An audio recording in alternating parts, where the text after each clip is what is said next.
सारे व्यूवर्स को मेरी राम राम।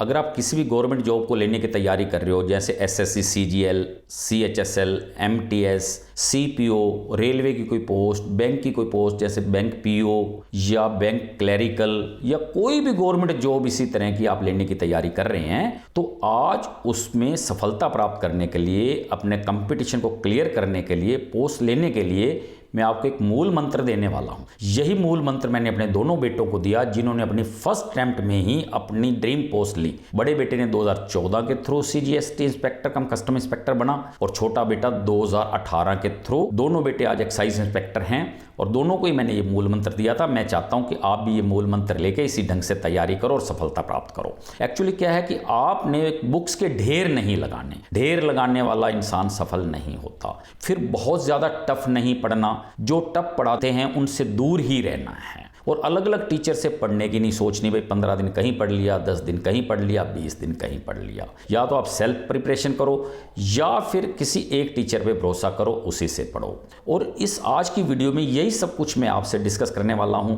आपको अपनी स्ट्रेटजी बताने वाला हूं कि आपको कैसे तैयारी करनी है, कैसे ये सब चीज़ें करनी है ताकि जो सफलता है वो आपके कदम चूमे। इस सबसे पहले एक ज़रूरी बात, अगर आप एसएससी की तैयारी कर रहे हैं तो आपके लिए है एक गोल्डन अपॉर्चुनिटी। अनअकैडमी ला रहा है अल्ट्रा कॉम्बैट, जो कि है एक फ्री लाइव टेस्ट। इस कॉम्बैट में पार्ट लेने से आपकी तैयारी और भी ज्यादा स्ट्रॉन्ग हो जाएगी। ये कॉम्बैट संडे 24 अप्रैल दोपहर 12 बजे होगा। ये टेस्ट ना सिर्फ फ्री है बल्कि ये आपको 1 करोड़ तक के रिवार्ड जीतने का मौका भी देगा। टॉप 3000 रैंकर्स को मिलेगी 100% तक की स्कॉलरशिप।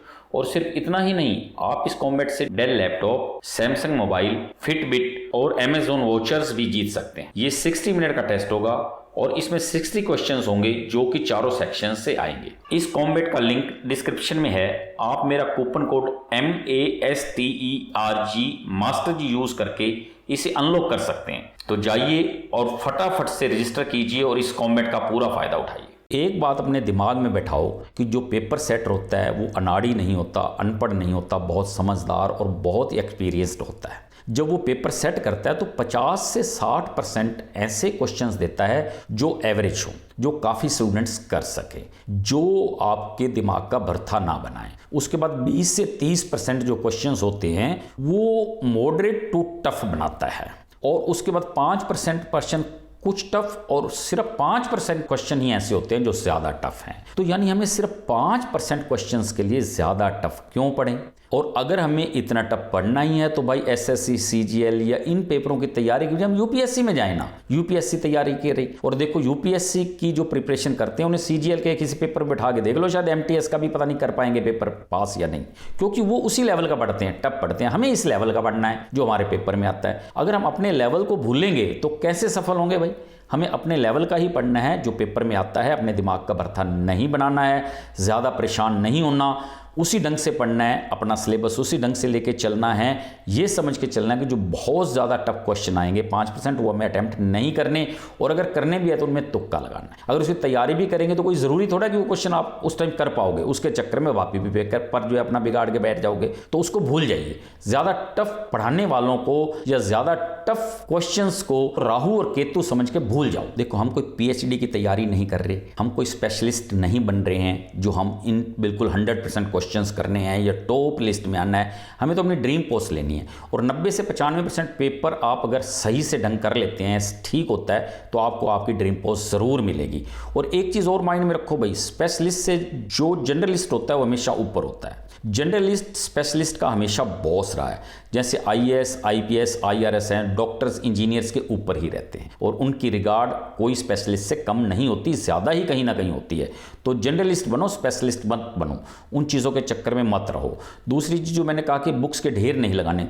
देखो, अगर आप 5-7 बुक्स पढ़ोगे एक बार या एक बुक को 5-7 बार पढ़ोगे तो आप खुद ही समझिए हमें कौन सी ज़्यादा फायदे देगी।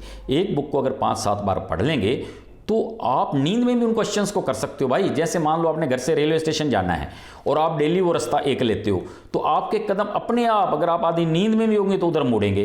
अगर कोई आदमी बिल्कुल नींद में भी है और घर से रेलवे स्टेशन की ओर जाता है और डेली वहाँ जा रहा है या 5-7 बार गया, तो उसके कदम अपने आप उस तरफ मुड़ेंगे। अगर वो अलग अलग रास्तों से जाता है तो भैया कहीं ना कहीं चकरा भी सकता है और रास्ता भी भटक सकता है। तो इसलिए इतनी बुक्स पढ़ने के बजाय एक ही बुक को बहुत, यानी हर एक बुक का मतलब हर सब्जेक्ट की एक बुक पढ़ो और उसको बहुत अच्छे से तैयारी करो। उसके बाद आप जो लास्ट ईयर क्वेश्चंस पेपर हैं उनको लो, उनको पक्का करो, उसके बाद मॉक टेस्ट की तरफ आओ।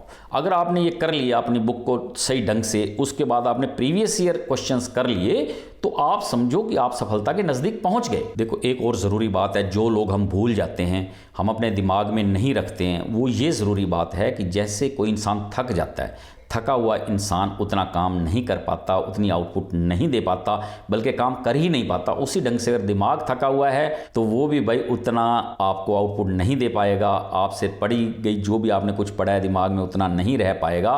तो अगर हमारा जैसे बॉडी थकती है तो हम जूस या कोई और एनर्जी की कोई भी चीज़ लेके अपने शरीर को रेस्ट देके हम दोबारा से बिल्कुल एनर्जेटिक हो जाते हैं। उसी ढंग से अगर हमारा दिमाग थकता है तो हमारे दिमाग की क्या खुराक है जिससे उसको दोबारा से एनर्जी मिले, वो है एंटरटेनमेंट, वो है स्पोर्ट्स। तो इसलिए इस चीज़ को नहीं भूलना। हमें हफ्ते में एक, मेरे हिसाब से मूवीज़ ज़रूर देखनी चाहिए। अगर आप एक हफ्ते में एक मूवी देखोगे आपका दिमाग फ्रेश रहेगा। रही बात डेली की, तो भाई डेली शाम को 1 घंटा आप अपने दिमाग के लिए निकालो। उस दिमाग में क्या है आप अपने शौक पूरे करो, या तो दोस्तों से गपशप करो। अगर दोस्तों से गपशप करनी है तो ये नहीं करनी है भैया कौन कौन सा चैप्टर कर लिया, इस क्वेश्चन में क्या आया, उस फलाने की बुक में क्या है। वो अपने टेस्ट की बात करो, जो आपका टेस्ट है, जो उसका टेस्ट है, जिससे आपका मनोरंजन हो, हंसी मजाक हो, आपका दिल खुश हो, आपका दिमाग फ्रेश हो, वो बातें करनी है। और अगर किस दिन वो आपका जो जिगरी दोस्त है नहीं मिल पाता, या आपकी इच्छा नहीं है, स्पोर्ट्स खेलो, कोई भी गेम खेलो, पार्क में जाओ, सैर करो, मार्केट के नज़ारे लो, यानी 1 घंटा आपको रिफ्रेशमेंट को डेली देना है, ताकि जो आपके दिमाग में थकावट है दोबारा से वो रिफ्रेश हो जाए।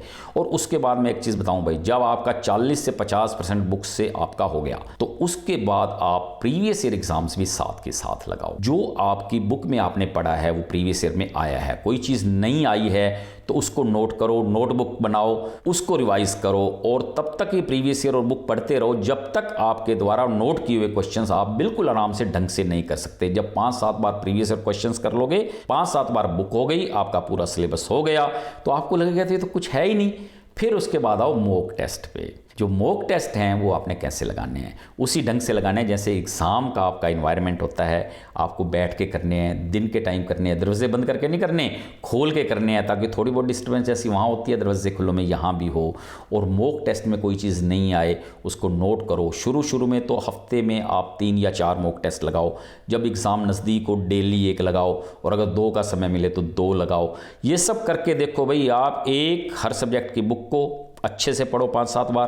प्रीवियस ईयर के जितने भी एग्जाम्स हैं 5-7 सालों के, 7 साल तक के काफ़ी होते हैं मेरे हिसाब से, उनको आप 5-7 बार कर लो। उसके बाद मॉक टेस्ट लगा के कर लो, तो भैया आपकी सफलता कोई नहीं रोक सकता। लेकिन अपने आप को धोखा नहीं देना कि मैंने कर लिया, ध्यान तो जा रहा है, हाँ भैया वहाँ क्या हो रहा है, वहाँ ये है, वहाँ फलाना है, वहाँ ढींगड़ा है। दिमाग पढ़ाई में ही होना चाहिए, ना खुद को धोखा देना है और ना ही अपने पेरेंट्स को धोखा देना है। दिल से पढ़ो, दिमाग से पढ़ो, इस स्ट्रेटजी को फॉलो करो। बुक्स के ढेर मत लगाओ, दिमाग को फ्रेश रखो, ज़्यादा टफ मत पढ़ो, टफ पढ़ने वालों के आसपास भी मत जाओ, तो भाई आपको सफलता ज़रूर मिलेगी, सफलता आपके कदम चूमेगी। और मैं चाहूँगा कि आप सफल होके आओ, मेरी वीडियो पे मुझे कमेंट करो, और मैं आपकी इंटरव्यू डालूँ, आपके रिमार्क्स डालूँ, आपके कमेंट्स डालूँ, और फिर आपकी फर्स्ट सैलरी की स्लिप भी डालूँ। मुझे बहुत खुशी होगी। Thank you.